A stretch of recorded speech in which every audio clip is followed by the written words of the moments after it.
In 2020, in a small California mountain town, 5 women disappeared. I found out what happened to all of them, except one, a woman known as Dia, whose estate is worth millions of dollars. I'm Lucy Sheriff. Over the past 4 years, I've spoken with Dia's family and friends, and I've discovered that everyone has a different version of events. Hear the story on Where's Dia? Listen on the iHeartRadio app, Apple Podcasts, or wherever you listen to podcasts. In 2009, Mitrice Richardson was released from the Malibu Lost Hills Sheriff's Station, and she never made it home. Nearly a year later, Mitrice's remains were found in a canyon 6 miles from the station. Her death is Malibu's greatest unsolved mystery. I'm Dana Goodyear. In Lost Hills, Dark Canyon, what happened to Mitrice Richardson? Listen on the iHeartRadio app, Apple Podcasts, or wherever you listen to podcasts. For 10 years, I've been obsessed with one of the most bizarre and audacious cons in rock and roll history. We were all facing 20 years and all that good stuff. The lead singer tried to pull off an English accent, and they went on the road as the Zombies. These guys are not going to get away with it. The Zombies are too popular. Listen to the true story of the fake zombies on the iHeartRadio app, Apple Podcasts, or wherever you get your podcasts. This is an iHeart original. I don't know about you, but I've never actually met an Olympic medal winner. But I can tell you where to find one without getting slapped with a stalking charge. One Olympic winner hangs out in New York City. No, not that New York City. This New York City. This is Marine Park in South Brooklyn. It's one of those New York neighborhoods that, forget tourists, most native New Yorkers have never visited. Compared to Manhattan, Marine Park is another planet. It's nestled against a giant salt marsh. Imagine tall, grassy reeds, nests of ospreys, a gentle creek feeding into the Atlantic. On the edge of that creek, that's where you'll find a silver medal Olympic winner, hanging out in a public park filled with cricket fields. Another place you could find an Olympic medalist is a quick train ride north up to New Haven, Connecticut, home to Yale University. If you wander campus, you'll find Olympic glory at the Payne Whitney Gymnasium. This is the second largest gym in the world. It's got 12 acres of indoor space. And like a lot of buildings at Yale, it could easily be confused for a Gothic basilica. In fact, locals affectionately call it the Cathedral of Sweat. And here's the thing. I can't guarantee you'll find any Olympic medalists in the gym, but I can guarantee you'll be in the presence of one, because the gym itself is an Olympic medal winner. During the 1932 Olympic Games, the Payne Whitney Gymnasium and its designer, John Russell Pope, won the Olympic silver medal in the category of architecture. Yes, architecture. Oh, and 4 years later, the architect Charles Downing Lay won a silver medal in the category of city design for his plans to build, you guessed it, the park in Marine Park, Brooklyn. And if all that sounds weird, that's okay. It's a little known fact that between 1912 and 1948, the Olympics hosted arts competitions. Architects, painters, writers, sculptors, composers all had a shot to compete for Olympic glory. So if you weren't blessed with superior athletic talent, but always wanted to bring home the gold, today's episode is for you. Welcome to Very Special Episodes, an iHeart original podcast. I'm your host, Dana Schwartz, and this is Art of Gold, the Olympic art competitions. Hey everyone, this is Jason English. The Very Special Episodes team is mostly scattered for the summer, but we wanted to hold our very last episode of season 1 to coincide with the Olympics. One tiny bit of news here before we get you back to the episode. We've been renewed for season 2, which is very exciting. I feel pretty good about our chances. The show has done pretty well and continues to grow. For a time, we were the #1 history podcast on Apple, which is kind of like a gold medal, I guess. But you never know. I think I'm a pretty optimistic person, but I often assume the worst when it comes to stuff like this. And I really love making the show and working with Dana and Zarin and producer Josh and story editor Marissa and our incredible writers. But it turns out there's no reason to worry. We'll be back with a whole new batch of stories this fall.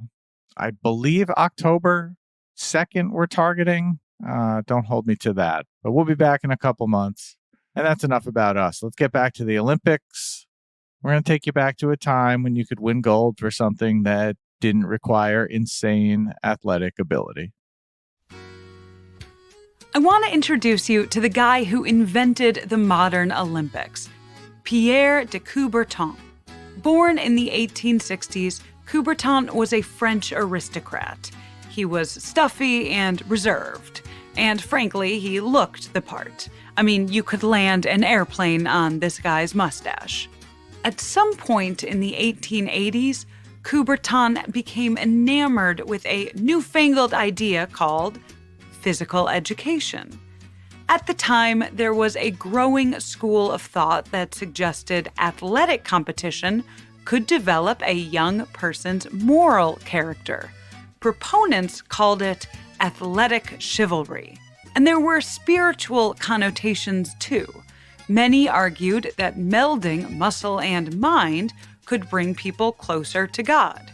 The YMCA, which stands for Young Men's Christian Association, had been born of a movement called muscular Christianity.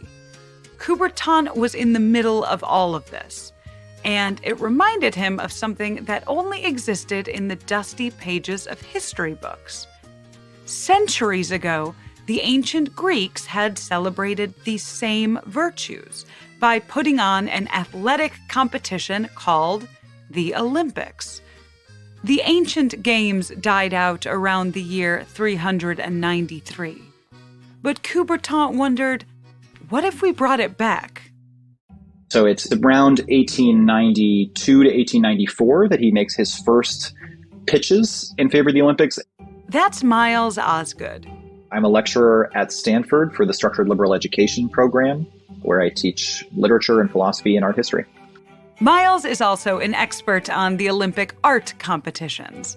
He wrote his dissertation on the topic. He says that when Coubertin first dreamed up the idea of reviving the old Greek Olympics, he didn't receive much fanfare. There's this funny story of giving this big speech to a bunch of French sports officials in 1892 at the Sorbonne, and trying to make the case at the very end of that speech that one of the things that we should do is renovate the Olympic Games. And he gets kind of a polite applause, but nobody really, they think it's almost a figure of speech. The audience didn't think Coubertin was being serious. The speech flopped. But Coubertin believed in his idea. So a couple years later, he presented it again. And this time, with panache. He thinks, okay, if I'm really going to get them to imagine what this would really be like, I'm going to need a little bit of pomp and pageantry. Coubertin stood before an audience representing sports organizations from all over the world. In an effort to capture their imaginations, he tried to transport them back to ancient Greece. He set the mood with a giant neoclassical mural in the background. There was a musical performance of a long-lost hymn recently discovered in Greece. And then he gave his speech. The trick worked. The audience was rapt with attention. And when it was finished, everyone in the room agreed to create an organization called the International Olympic Committee. Just 2 years later, in 1896, the first modern Olympic Games were held in Athens, Greece. It had cycling, fencing, gymnastics, weightlifting, and more. At the time, it was the largest international sporting event ever. But Coubertin, he wasn't satisfied. Something was missing. The ancient Olympic Games had something the modern games didn't. And that, he said, was art. In the time of splendor at Olympia, the arts and letters combined harmoniously with sport, assuring the grandeur of the Olympic Games. It must be the same in the future. To be true to the old Greek games, Coubertin said, the new Olympics needed art contests.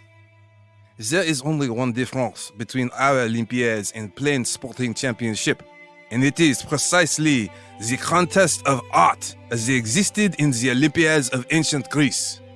Coubertin lived by a Latin motto, mens sana in corpore sano, a sound body in a sound mind. He believed the new Olympics should be the same. Our players of soccer have lost all feeling for the beauty of the classic authors, and that the fact they have won a 1,500-meter race renders our runners absolutely inept to turn a sentence into good French. Very well, we raise the challenge.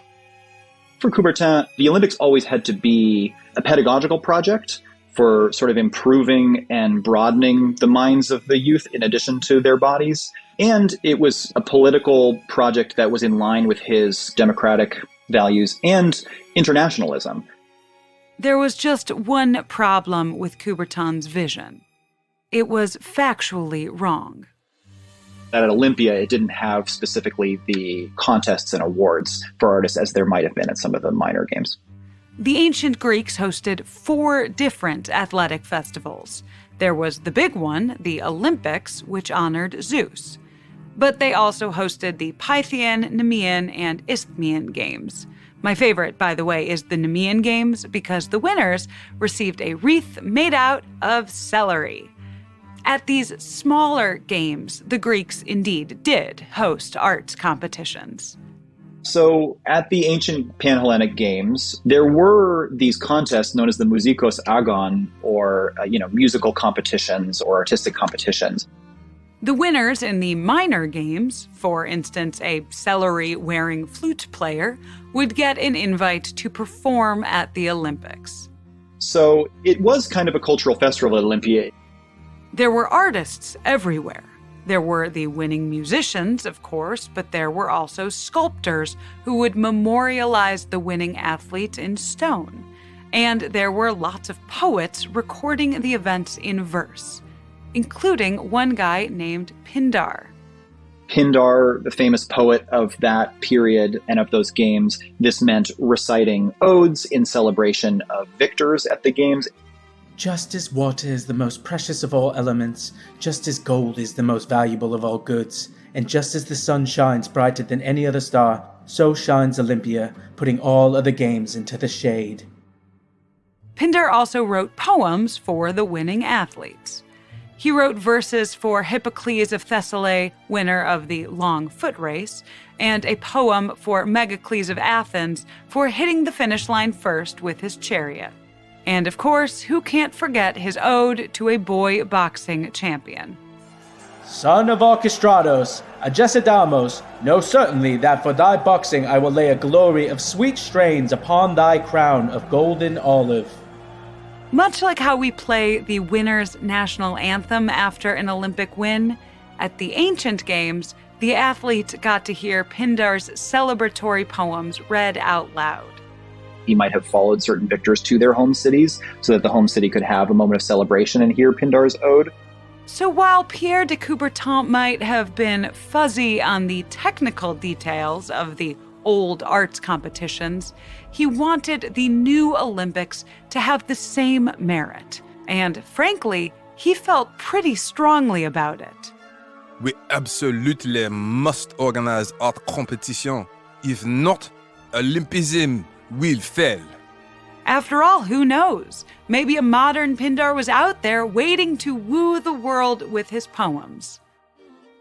So now, at the turn of the 20th century, Coubertin started working to bring the arts into the Olympic fold.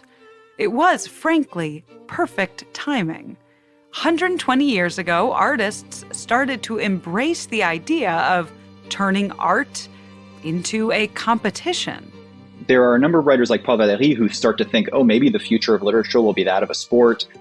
Art, like sport, required effort and training. You had to devote yourself to your craft. And like athletes, a little bit of talent didn't hurt either. The world also felt smaller. Writers and artists were starting to compare themselves more and more to other artists across the globe, both dead and alive. Writers thinking competitively about their relationship to the canon or to other stars of their time or to the idea of being a champion and a challenger at the same time. All of that's to say, Coubertin's idea to turn the Olympics into an arts and athletics competition had legs. So in May 1906, he introduced the idea at a conference. Gentlemen, we are gathered together in this dwelling to celebrate a singular ceremony. We are to reunite in the brands of legitimate wedlock, a long-divorced couple, muscle and mind. Coubertin was going to combine muscle and mind. The athletic competitions, they'd be joined by what he called a pentathlon of the muses for artists. And to ensure the pentathlon was a success, Coubertin would essentially create burner accounts. In the summer of 2020, in the small mountain town of Idlewild, California, 5 women disappeared in the span of just a few months. Eventually, I found out what happened to the women, all except one, a woman named Lydia Abrams, known as Dia. Her friends and family ran through endless theories. Was she hurt hiking? Did she run away? Had she been kidnapped? I'm Lucy Sheriff. I've been reporting this story for 4 years, and I've uncovered a tangled web of manipulation, estranged families, and greed. Everyone, it seems, has a different version of events. Hear the story on Where's Dia, my new podcast from Pushkin Industries and iHeart Podcasts. Listen on the iHeart Radio app, Apple Podcasts, or wherever you listen to podcasts. Back in 1969, this was the hottest song around. It's the time of the season. So hot that some guys from Michigan tried to steal it.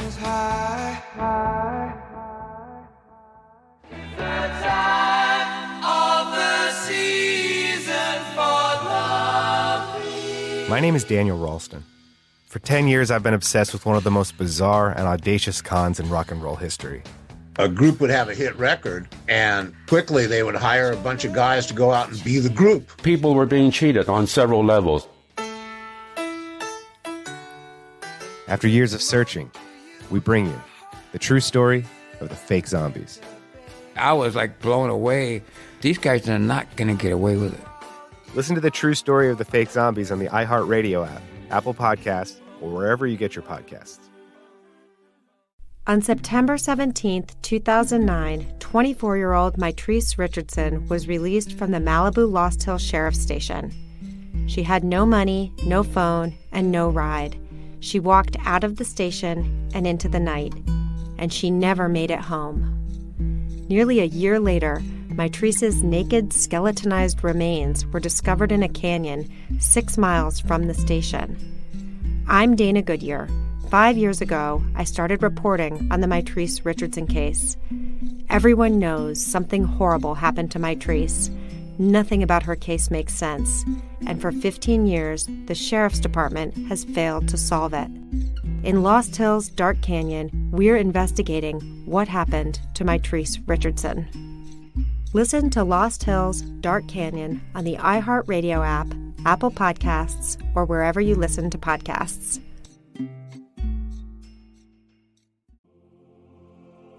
When Pierre de Coubertin introduced his idea of arts contests at the Olympics, not everybody was on board.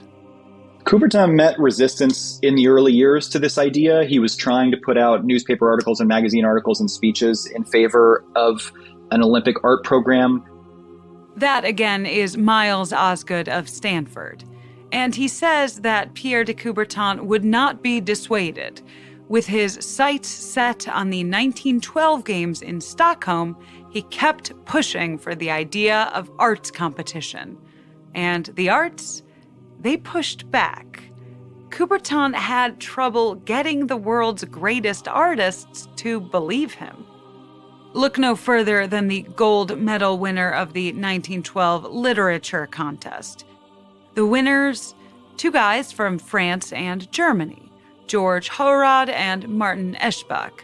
They won the literature competition for this utterly underwhelming poem.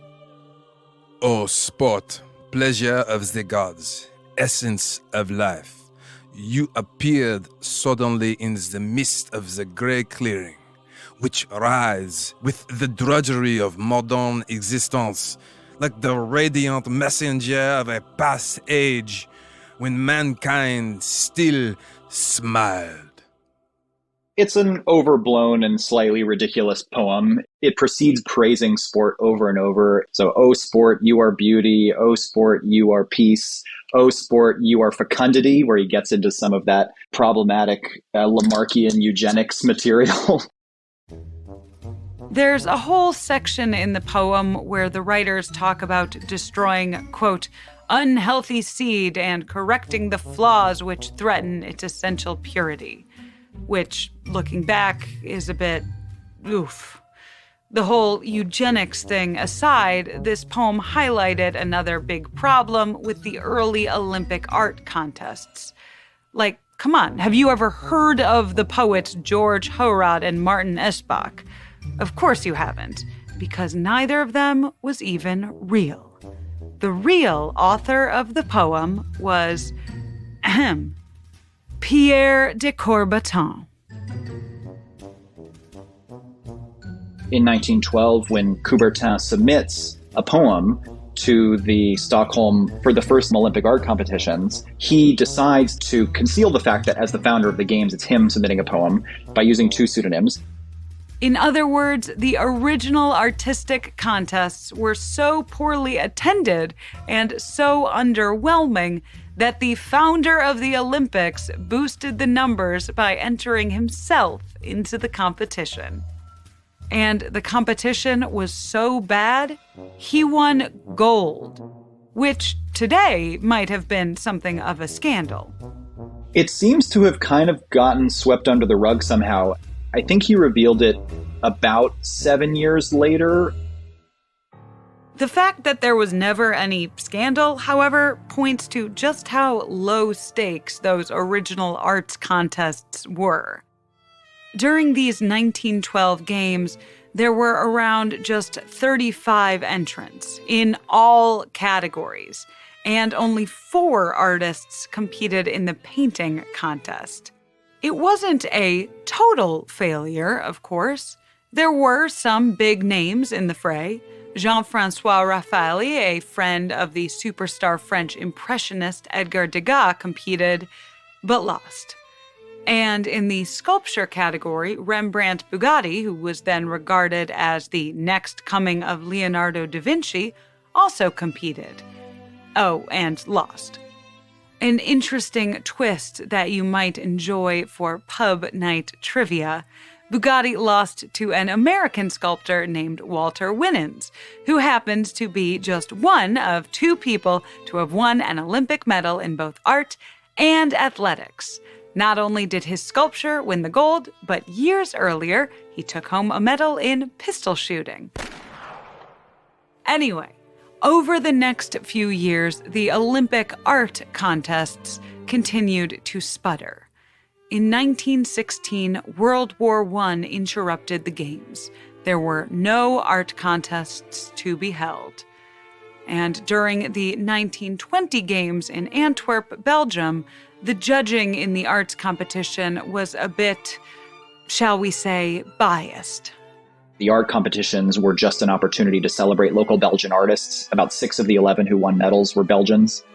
By now, Pierre de Coubertin was getting old.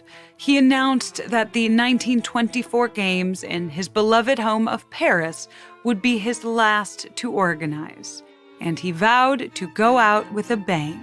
There is a need for something else besides athletics and sport. We wanted presence of national genius, the collaboration of the muses, the cult of beauty, all the display pertaining to the strong symbolism incarnate in the past by the Olympic Games, and which must continue to be represented in our modern times. Coubertin and his underlings at the IOC threw everything they had into attracting the best artistic talent. They notified the ambassadors to foreign nations that there would be an arts contest. They got the French Academy of Fine Arts to sign on. They even invited artists to help draw up the rules for competition. The move helped build hype for the Games, and it turned the 1924 Olympics into a bona fide artistic bonanza.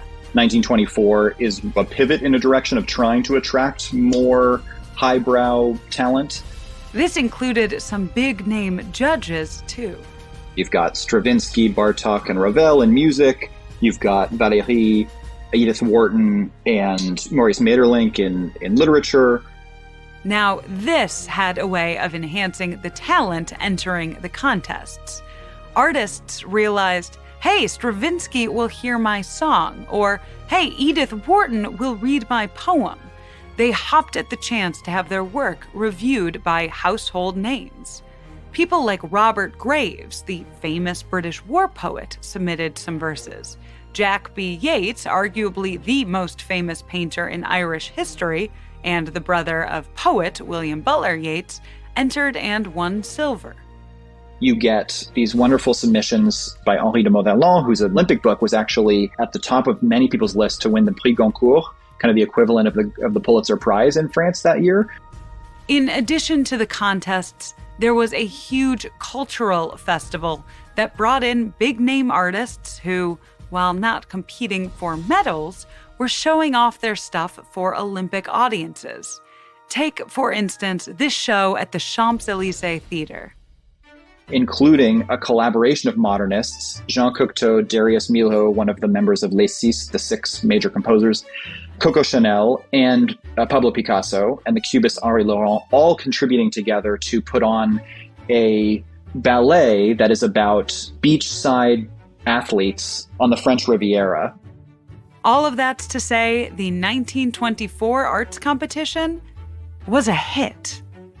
The same was true a couple years later in 1932 when Los Angeles hosted.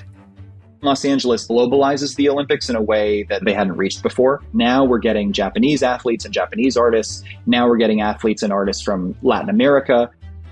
The arts competitions were becoming more of an international phenomenon. Galleries at the Los Angeles Museum of History, Science, and Art hosted 1,100 artworks from 540 artists. That included pieces that are still relevant today. Pieces like Maunri Young's gold-winning sculpture of 2 boxers fighting. Today, it's at the Smithsonian.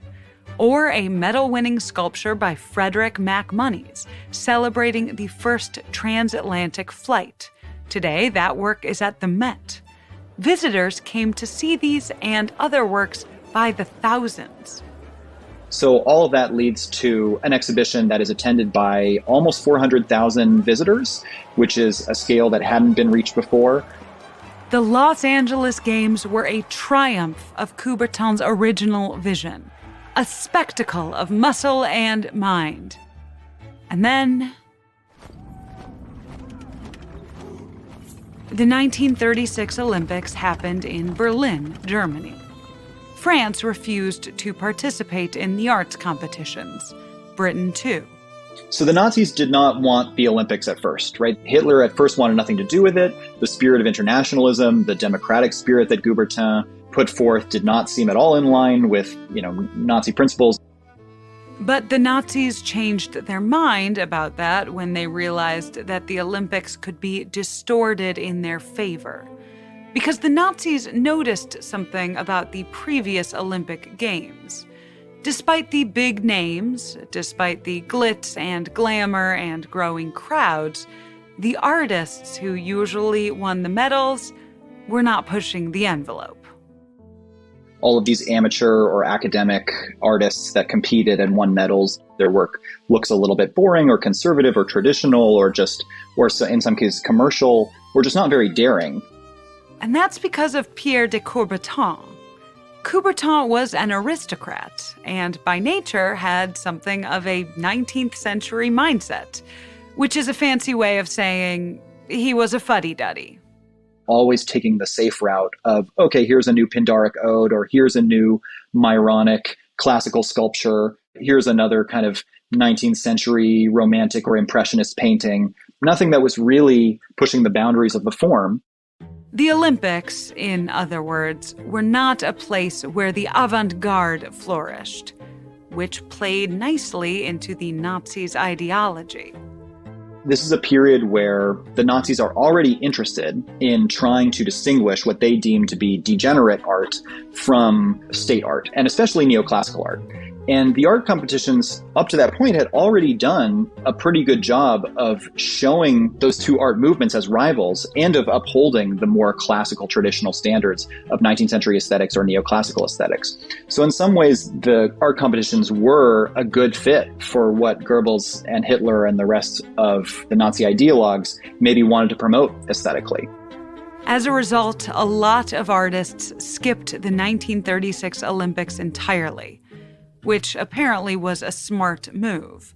The judges seemed to favor conservative artworks from fascist-leaning countries anyway. Take the winner of the painting category, Rudolf Hermann Eisenmenger, an Austrian who, in addition to having the world's most Germanic-sounding name, is most famous for his work containing swastikas. In other words, the whole Nazi thing made the 1936 arts contests a dud. The next Olympics were originally slated for Japan, but World War II put the kibosh on those plans. And in 1944, the Games got nixed again. By the time the Games returned in 1948 in London, the arts competitions had lost all momentum. The United States pulled out entirely because of a lack of interest, and in total, there would be around 200 fewer competitors in 1948. The result was an underwhelming contest. When the Swiss architect Pierre Jeanneret visited the Victoria and Albert Museum to view the entries, he was disappointed. When one looks around the galleries, one had to deplore the absence of most of the best-known living artists. He wasn't the only one. Commentator said, at the 1948 exhibition, it would have been really nice to see a Matisse or a Braque or a Picasso. And the only thing you can say to that is you kind of pushed those artists away. Some of them were involved, some of them did. Some of them, like George Grosz or Walter Gropius, did compete in the competitions and didn't win any medals. The others felt that in some way or another they were not welcome. The Olympics had proven over and over again that it didn't reward groundbreaking artists. By 1948, it had built up an impressive list of snubs. The celebrated English poet Robert Graves, no medals. Walter Gropius, the guy who literally invented the Bauhaus School of Art, nothing. Koshiro Onchi, whose work is in the MoMA and the British Museum, zilch. On top of that, Avery Brundage, the vice president and soon-to-be president of the International Olympic Committee, was upset that none of the artists had been true amateurs. One of the founding principles of Olympic competition was that the participants were supposed to be amateur, so this was a big deal. It was not appropriate to give medals to artists who, by and large, were professionals at a time when athletes couldn't do that. And as for the winners, the Olympic Committee realized that many of them were just okay. That There is also just a realization that the art competitions have not done a great job of collecting really superior art that will last the test of time, or that represents the great flourishing of avant-garde and modern art of that period of 1912 to 1948. And of course, the funny thing about that to me is that that art certainly existed and certainly was part of the exhibitions. It was just never rewarded. So the IOC made a decision. Because the contestants in the art competition were almost all professionals, there shouldn't be medals. It should be an exhibition. Some people inside the IOC fought to revive Coubertin's original vision, but it was futile. In 1954, Coubertin's vision for art contests in the Olympics officially died. The contests became a footnote in history books. Within a few decades, the Olympic arts competitions were practically forgotten. Many of the artworks went missing. A lot of Olympic artworks have been lost to time. A lot of them probably aren't in a museum. They're probably in some private collection, or they've just been lost one way or another. In the late 1990s, a guy named Richard Stanton started to wonder, where did they go? He visited Switzerland, poured through the Olympic Museum archives, and searched for relics from the art contests. His book, The Forgotten Olympic Art Competitions, is the source for all of our quotes from Pierre de Coubertin. Then, a few years later, our guest, Miles Osgood, took up the mantle. For the last few years, he's been building a digital archive and database listing all of the known artistic entries and winners. Given that there are about 3,000 artworks, and I think I only have digital images of, a few hundred of those, I'm sure there are more to be found, but I also wonder whether some will just permanently disappear. Some of the art has turned up in weird places. For years, one statue of a discus thrower stood unceremoniously near a highway exit ramp in New York City.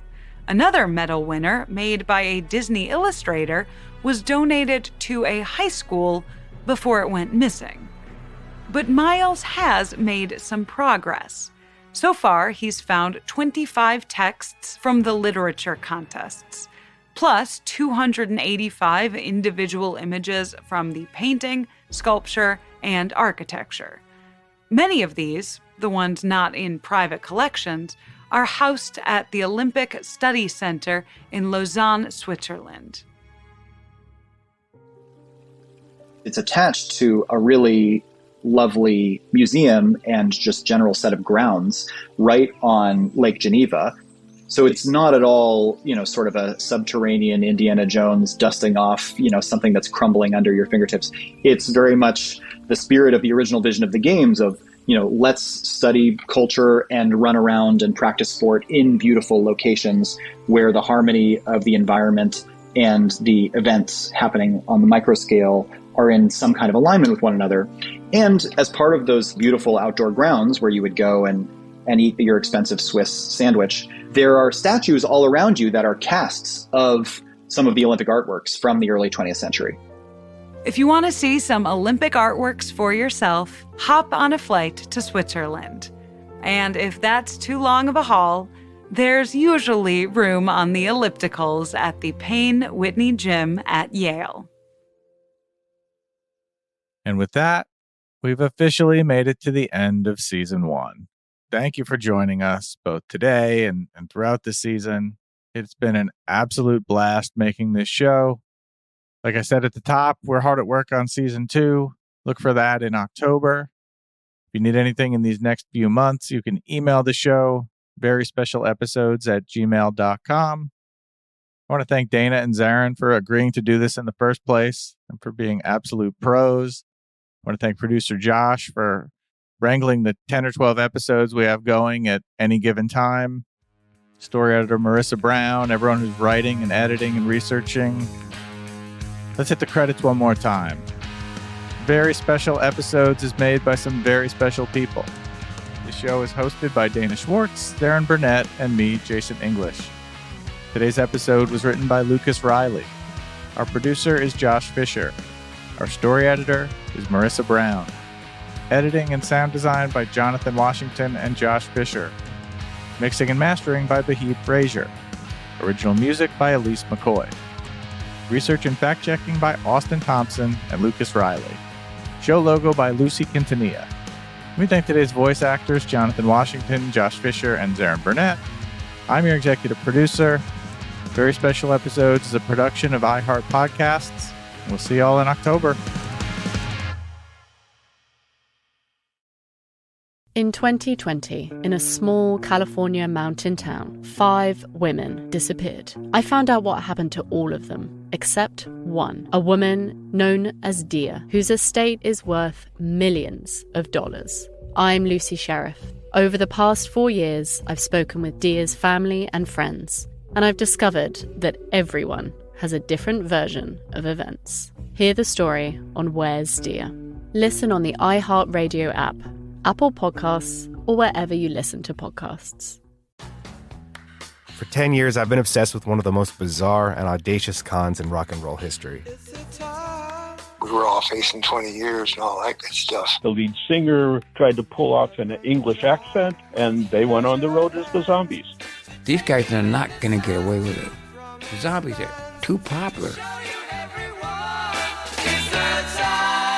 Listen to the true story of the fake zombies on the iHeartRadio app, Apple Podcasts, or wherever you get your podcasts. In 2009, Mitrice Richardson was released from the Malibu Lost Hills Sheriff Station, and she never made it home. Nearly a year later, Mitrice's remains were found in a canyon 6 miles from the station. Her death is Malibu's greatest unsolved mystery. I'm Dana Goodyear. In Lost Hills, Dark Canyon, what happened to Mitrice Richardson? Listen on the iHeartRadio app, Apple Podcasts, or wherever you listen to podcasts.